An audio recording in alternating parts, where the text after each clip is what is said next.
Welcome back again. In today's session, we are going to continue our discussion on properties of homomorphism. The last lecture was dedicated for discussion on basic terminologies of homomorphism, uh, and we learned what we mean by a homomorphism. Basically, if we have two groups, G1 and G2, and if we can find a map from G1 to G2, such that this map F preserves the operation, that is, if A and B belongs to the group G, then this should be equals to FA and FB for all AB belongs to group G1. So if this preserved, then we say that F is a homomorphism. Okay. So if F is a homomorphism and it satisfies some certain more properties, like it is 1, 1 and on 2 also, then we say that F is an isomorphism. Okay. So these are the things we discussed basically, and also some examples, and we try to understand. We try to understood the concept of homomorphism. Okay. Today we are going to continue our discussion on properties. Theorem 10.1 we discussed in the last lecture itself. Just for the sake of a revision, I have kept it here, and later we will continue, or we will try to prove, discuss theorem 10.2, and actually we will see what we mean by each and every properties that are listed here in 10.1 and 10.2.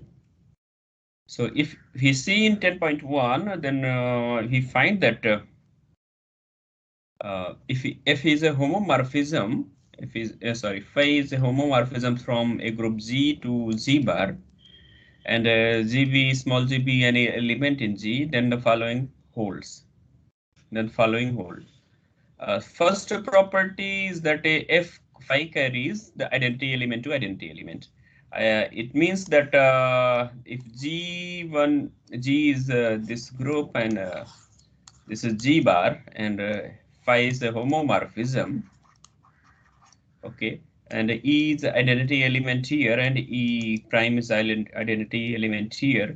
Then this identity element will be mapped to this identity element. Okay, so identity element will be mapped onto identity element. So that is a primary check for homomorphism. You know, this property we are talking about, we are just using this thing. If phi is a homomorphism, that is a homomorphism, then this implies what? That E is mapped onto E dash. Okay. So if E is not mapped to E dash, it means what? This would imply that F is not a homomorphism. So this thing we should note. So if you have been given some map, and we have been asked that hey, you try to find out if phi is a homomorphism or not, that particular function. So first thing is that you need to check that whether identity is mapped to identity or some other element. If it is not mapped to identity, is not mapped to identity element, then it is not going to certainly be a. It is certainly not a homomorphism. Okay. So this is the meaning of the first one, and the second one, you know that n copies of G is mapped to n copies of image of G. And the third one says that if the order of element G belongs to capital G is finite, then the order of image should divide order of the pre-image. Okay. So if G is the image and it is mapped onto phi of G, then order of this element this should divide order of G. It means what? If it is dividing order of G, it means that in one sense you can extract so many conclusion that order of G is certainly is going to be greater than or equals to the order of phi of G. Okay, so this you should note because this is divisor of order of G. Okay, so this thing is there. I think you are getting what I'm trying to say. So this may be one conclusion from here also. Okay, so if you have been asked, suppose phi is a homomorphism, then you have been given so many options, 1, 2, 3, 4. Then you have been given like this. This is greater than or equals to order of phi g, or otherwise phi of g, order of phi of g is less than order of g, or so between them you can try to find out what is the case. Okay, so thing is that this should be less than or equals to okay, if we cannot include here equals to for correct answer, or if it is multi-correct answer, then we can write here phi of g equals to. So you may find you may be asked that which of the following is or are may be correct. So these two would be correct. Okay. So these are the things we can extract from property number 3. And the fourth one is the kernel of phi is a subgroup of G. Okay. So what we mean by kernel of phi? We mean kernel of phi that all those elements of capital G, that is a group domain, which are mapped onto the identity element. Okay. So this is a subgroup of G, they are telling. And moreover, we will see some interesting property about this. This has some more property. Okay. And then fifth one is that if images of two elements of G are same, then corresponding cosets made up with the help of kernel of phi are same, and conversely. Okay, and it's in the 6 we have we are actually in this one we talked about kernel of phi is a subgroup of G. Okay, kernel of phi is a subgroup of G.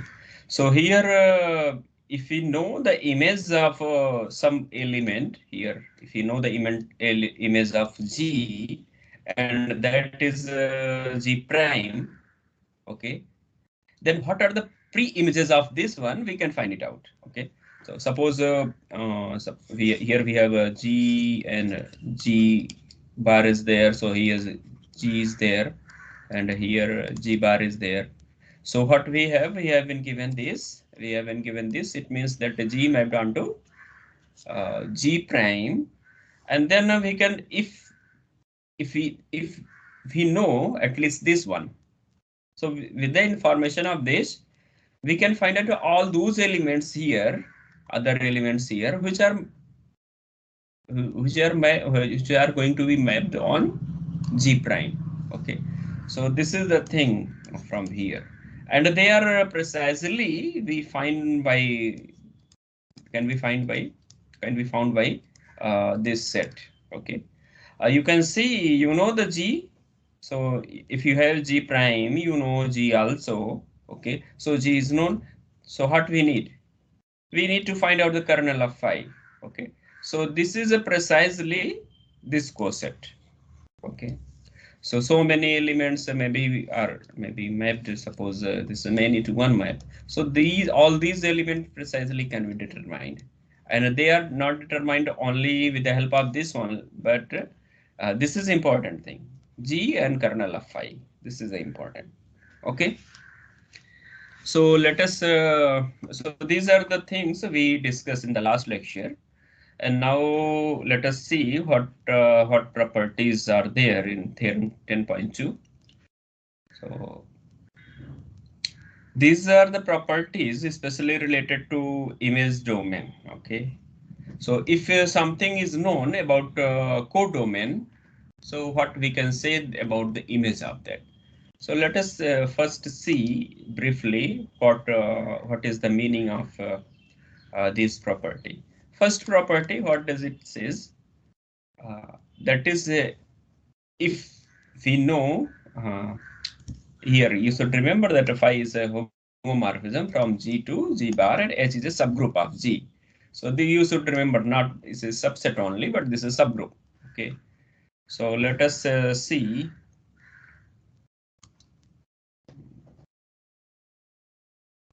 Just a minute.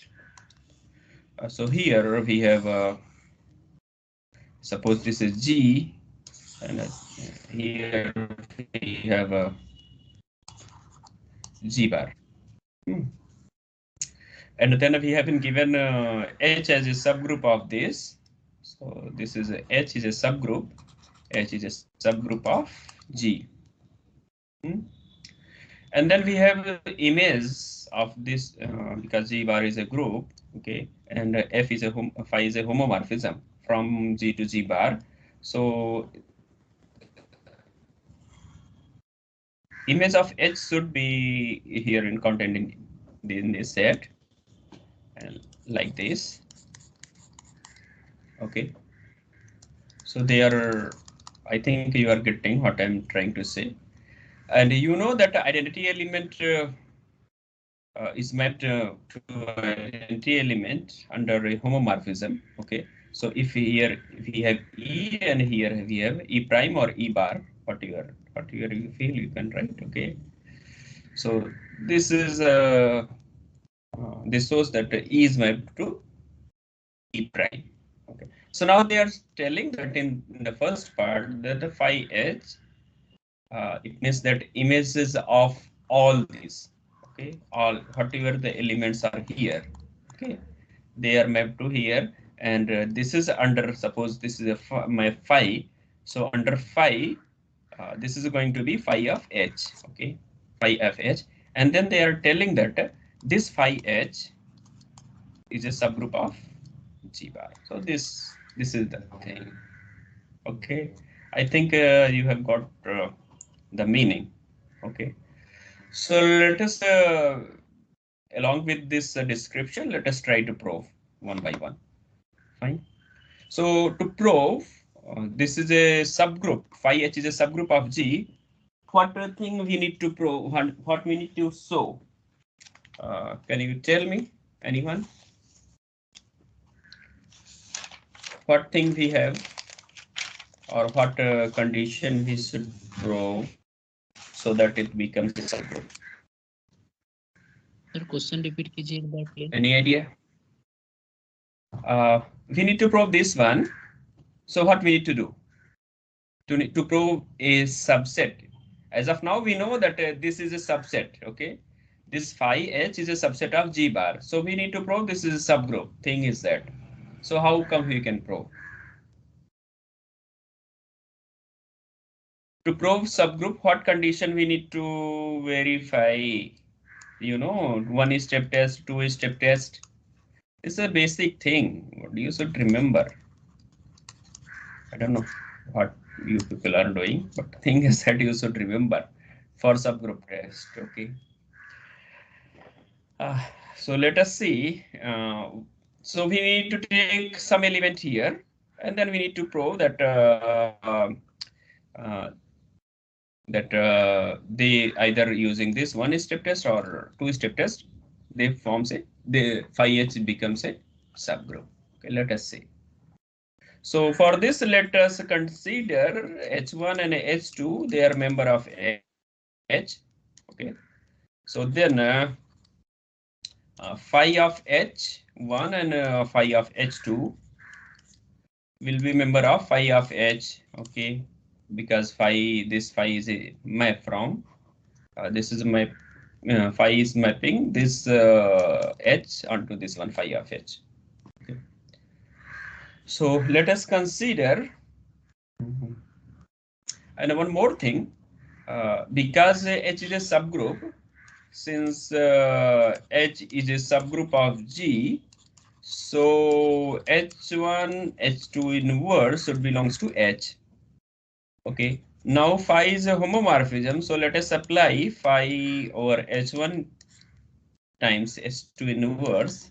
So this is equals to H1 and then phi of H2 inverse, and this is equals to phi of H1 and phi of H2 and inverse.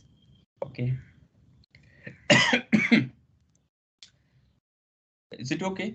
Now you see this is an element of H because H is a subgroup. H is a subgroup of G. So this is certainly is going to be member of phi of H. Okay.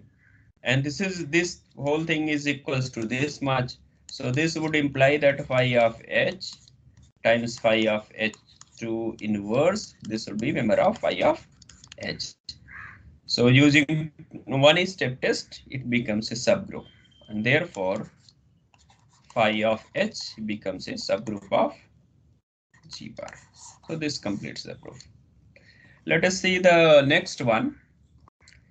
Next part is that if H is cyclic, then phi H is also cyclic. It means that image of cyclic subgroup is a cyclic subgroup. Image of a cyclic group is another is a cyclic group. Okay, and third one, image of abelian group is an abelian group. Okay, so these are the importance of homomorphism. If this phi would have not been homomorphism, then this property may not be preserved. Okay, may or may not be preserved. Thing is that. So what is the benefit of having homomorphic map from a group G1 to G2 or G1 to G bar? Is that it maps cyclic group to cyclic group and abelian group to abelian group. And interesting, you see this one. H is normal in G, then its image is also normal in phi of G. So these three are very important. You can remember them in words. And one more thing, we are only considering that phi is a homomorphism. We are not considering, or we are not taking under consideration that phi is an isomorphism. Only homomorphism is doing work. Okay. So let us, the second part is that H is cyclic, then phi H is also cyclic. Okay. So let us see. So second part, let H be cyclic. And certainly if H is cyclic, there should be some generator of it. Okay. So let us consider some element B belongs to H and H is generated by A. So then B is equals to A to the power M for some integer. Okay. Now since B is a member of H, so we can talk about B of H, and this is equals to phi of B of phi of A to the power M, and this is equals to phi of A to the power M, like this. Okay. So this element, because phi belongs to phi of B, this is a member of phi of H. Okay. So this is going to be phi of H. Okay, so each element phi B can be generated by this kind of element, that is by raising power over to phi of A. So this means what? Phi of H is generated by phi of A, where A was generated, where A was generator of A was generator of H. Okay, so this completes the proof. And then third one, let us see. Third says that if H is abelian, so let H be abelian. Okay. Then we claim that what we claim? We claim that phi of H is also abelian. To prove this abelian, we need to consider two elements here, and then we say that we can prove that they commute. So let us consider, let A and B belongs to H, and since H is abelian, so A times B equals to B times A. For all A, B belongs to H, it is because H is an abelian group. Then let us operate phi on A times B. This is equals to, because phi is a homomorphism, so this is equals to phi of A and phi of B. Okay. And in the right hand side, if we operate, then we have uh, then this should be equals to phi of B and phi of A, and phi of B and A. This is equals to phi of B times phi of A. Okay. So what we have, phi of A, phi of B equals to phi of B and phi of A. Okay. So for all phi of A, phi of B belongs to phi of H. So this holds. Okay. So this proves that phi H is abelian. So this is the thing. So the fourth part is that if H is normal in G, then phi H is normal in phi of G. So this thing we need to prove. That is a normal subgroup is mapped onto a normal subgroup. So this is the fourth part. Okay. So let us suppose H is normal in G. So what we claim? We claim that phi of H is normal in phi of G. Okay. So since phi H is normal in G, so for this let us H belongs to H and X belongs to G. Then H, X and X inverse should be member of H by definition of normal subgroup, by definition of a normal subgroup. Okay. So therefore just we need to apply because phi is a homomorphism, so X H X inverse. Okay. This is a member of this is a member of phi of H. This is a member of phi of H. This you should remember. Okay. So now consider phi of X, then phi of H, then phi of X inverse. So not this inverse, but let us write in another way. This one. Okay. So since phi is a homomorphism, so we can write X H X inverse, and because this is a member of H, so this should be member of phi of H. Okay. This should be member of phi of H. So it means what? It means that this belongs to this element. Okay. This belongs to phi of capital H. Okay. So this would imply that phi of H is normal in phi of G. The fifth part, let us see what is there in fifth part. Fifth part says that if the order of kernel of phi is n, then phi is n to 1 mapping from G onto phi of G. Okay.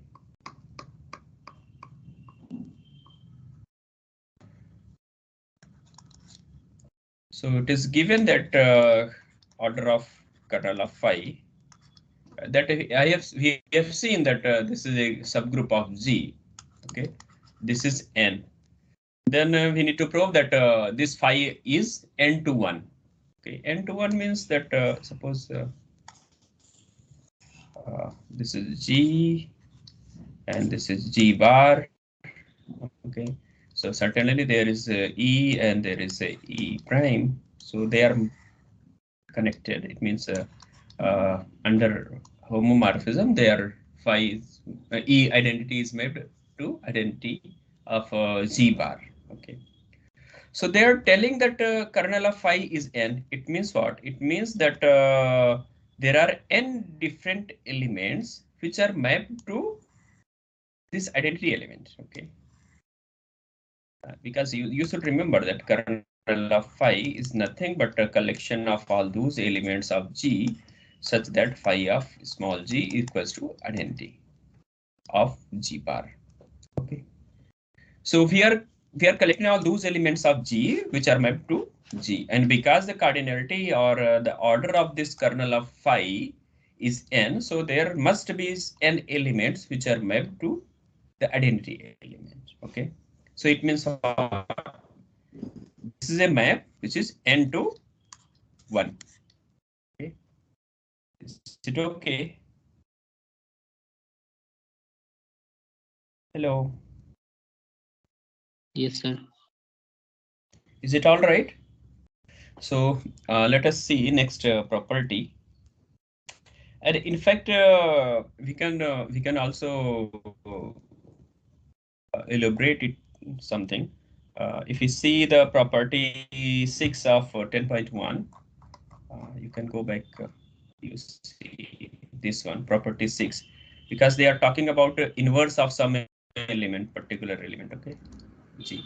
In particular, if G prime is identity, in particular, if G prime is identity, then we are collecting all those elements of G which are mapped to identity. Okay, and they are given by this set. Okay, so what we actually can write here that what it says that phi of G this is by 6 of theorem 10.1. So this I am writing. So if this holds, then according to sixth property, phi inverse of G prime is equals to collection of all those elements of G such that phi of x equals to G prime. This is equals to G kernel of phi. Okay. So in particular, let us take G prime equals to identity. That is identity E prime. Okay. So this implies that phi inverse of identity prime. Okay. So this is equals to collection of all those elements of G such that phi of x equals to identity of G bar, and this is equals to this element G and then kernel of phi. Okay. And this would imply that the phi inverse of E prime, okay, because we have been given that we have been given kernel of phi is n, kernel of phi, order of kernel phi is n, and you know that or we know that the coset cardinality of coset and the virginal set both are the same. Okay, you know that AH equals to order of H. Okay, you already know. Okay, so this would imply that G and kernel of phi, and because the kernel of phi having order n, so therefore this coset will also have order n. So this is okay. So it means that cardinality of this set will be n. Okay, it means what? It means that phi is n to 1. N to 1. Here, we are talking about the pre-image. Okay, we are talking about pre-image of identity of G bar. So let us see next result. Uh, next result says that sixth one. It says that if order of H is n, order of H is n, then phi order of phi of H divides n.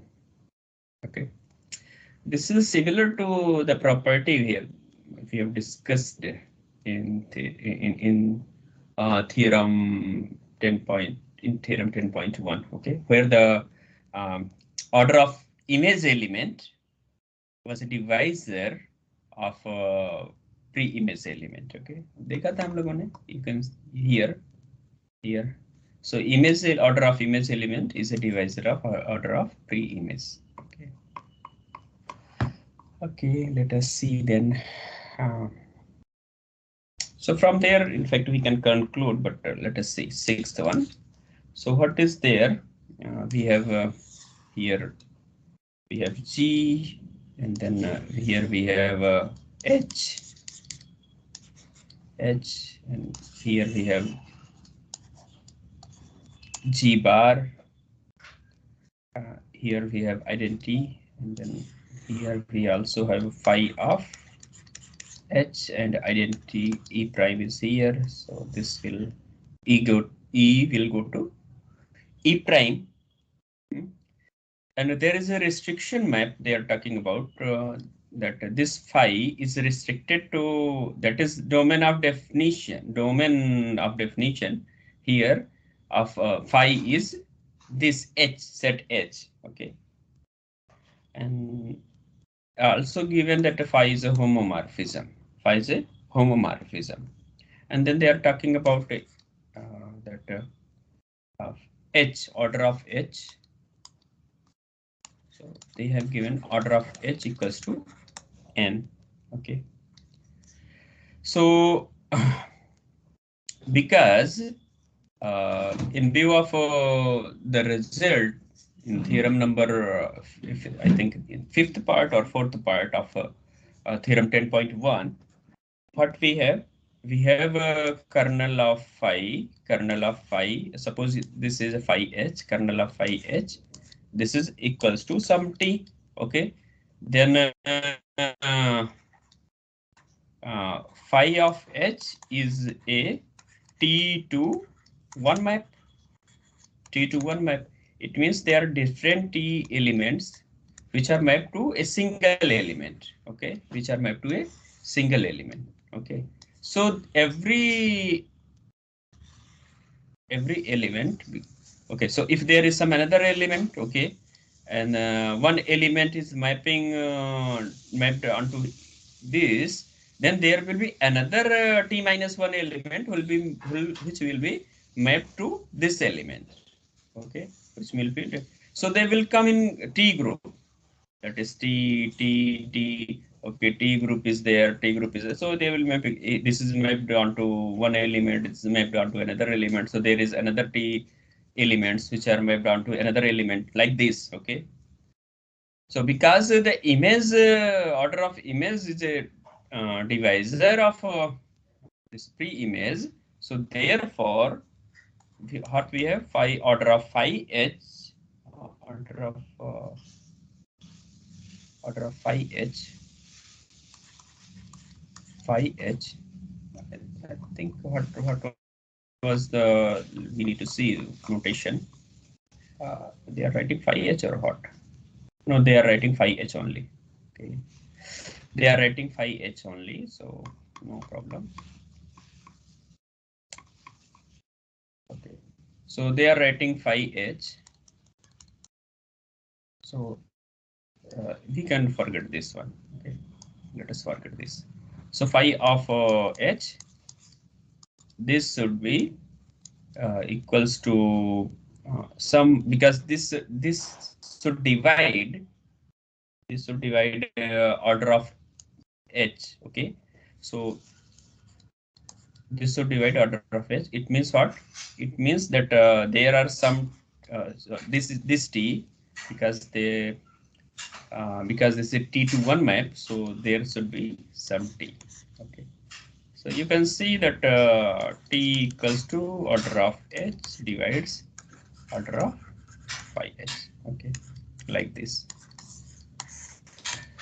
So let us see next part.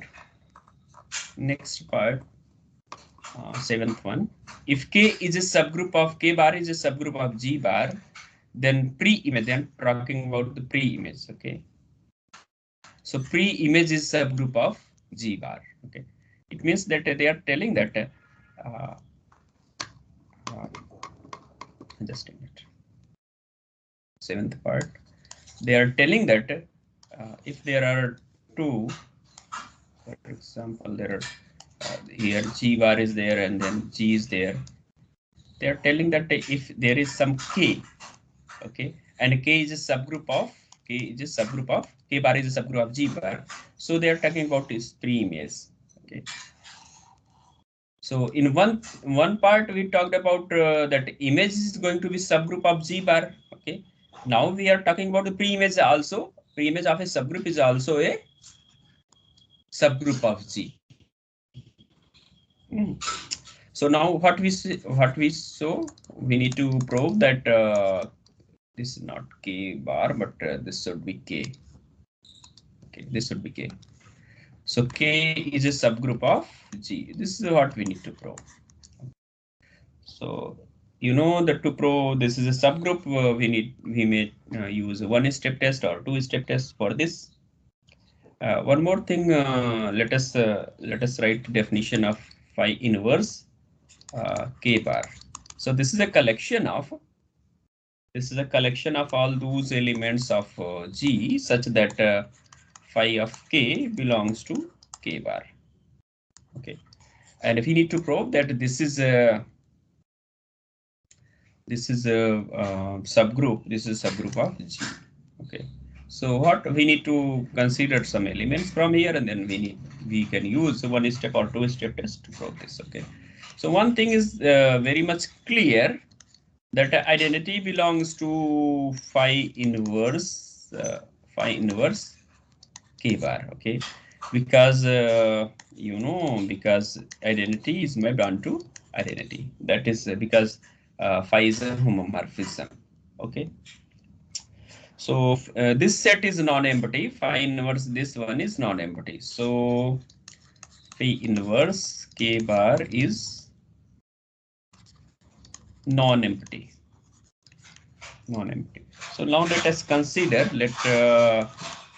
K1 and K2. There are two members that which belongs to phi inverse K bar. Okay. Then because they are member of this one, so their images should belongs to K bar. So therefore phi of K1 and phi of K2, phi of K1 and phi of K2, they should be member of K bar according to definition of phi inverse K bar. Okay. Okay. So therefore, all right. So let us consider phi of K1 and K2 inverse. So this is equals to phi of K1 and phi of K2 K2 inverse, and this is equals to phi of K1 and phi of K2 inverse this one. Fine. Because K bar, they are elements of K bar. Okay. They are elements of K bar, and K bar is a subgroup of G bar. So this should belongs to K bar. Okay. And therefore, by definition of this, these should be the member of definition of this K1 times K2 bar should belongs to this one. Okay, this set. So this would imply that in fact we can write this belongs to K bar. Okay, so this should imply that K and K1 and K2 inverse, this should be member of phi inverse K bar. So this completes the proof. Next, I think we have 8th part left. I think. Okay, let us see. Okay, we have 2 more parts. 8th part, it says that if K is a normal subgroup of G bar, then its inverse is also a normal subgroup of G. Okay, you see here, if the subgroup is normal, then it is normal. Okay, here what it says? It says that if the image some if there is some subgroup in the image domain which is normal, then its pre-image is also going to be normal. Okay, so let us see eighth part.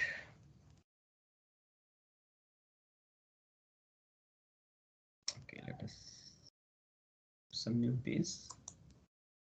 Just a minute. Okay, so eighth part. So here we have been given k bar is normal in G bar. Okay, then what we need to prove? We need to prove. Let us put them. It is claim phi inverse k bar. This is equals to all collection of all those elements of G, such that phi of k belongs to k bar. Okay, so this should be normal in G. So this is what we are supposed to prove. Okay. So let x belongs to G and k belongs to capital K. Yeah, we need to use this one. Okay. Then phi of x be member of phi of x. Okay, and phi of k should belongs to phi of k. Okay, phi of k, and if it belongs to phi of k, it means that this is every element of this form should belongs to k bar. All right, this belongs to k bar. It means phi of k belongs to k bar. Okay, so now consider phi of x k x inverse. This is equals to phi of x, phi of k, phi of x inverse, phi of x inverse. This set belongs to k bar.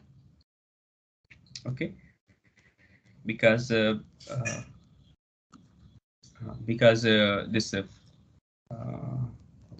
okay, it is because